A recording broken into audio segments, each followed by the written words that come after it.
Chapter 24.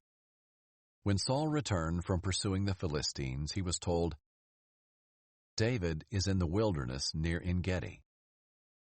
So Saul took 3,000 of Israel's fit young men and went to look for David and his men in front of the rocks of the wild goats. When Saul came to the sheep pens along the road, a cave was there, and he went in to relieve himself. David and his men were staying in the recesses of the cave. So they said to him, "Look, this is the day the Lord told you about. I will hand your enemy over to you, so you can do to him whatever you desire." Then David got up and secretly cut off the corner of Saul's robe. Afterward, David's conscience bothered him because he had cut off the corner of Saul's robe. He said to his men, "As the Lord is my witness, I would never do such a thing to my Lord, the Lord's anointed. I will never lift my hand against him, since he is the Lord's anointed." With these words David persuaded his men, and he did not let them rise up against Saul.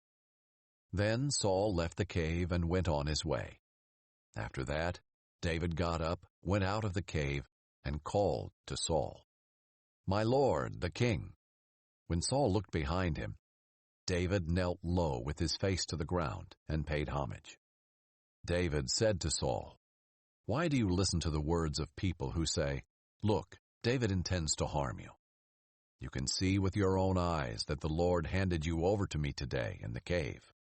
Someone advised me to kill you, but I took pity on you and said, 'I won't lift my hand against my Lord, since he is the Lord's anointed.' Look, my father, look at the corner of your robe in my hand, for I cut it off, but I didn't kill you. Recognize that I've committed no crime or rebellion.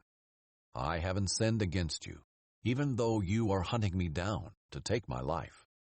May the Lord judge between me and you, and may the Lord take vengeance on you for me, but my hand will never be against you.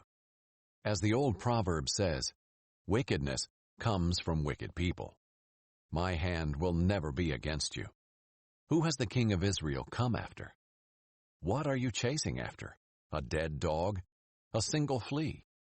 May the Lord be judge and decide between you and me.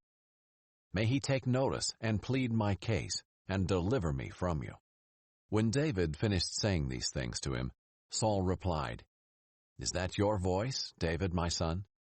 Then Saul wept aloud and said to David, "You are more righteous than I, for you have done what is good to me, though I have done what is evil to you. You yourself have told me today what good you did for me. When the Lord handed me over to you, you didn't kill me.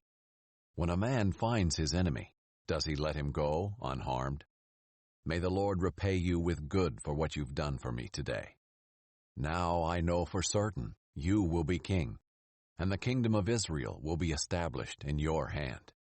Therefore swear to me by the Lord that you will not cut off my descendants or wipe out my name from my father's family." So David swore to Saul. Then Saul went back home, and David and his men went up to the stronghold.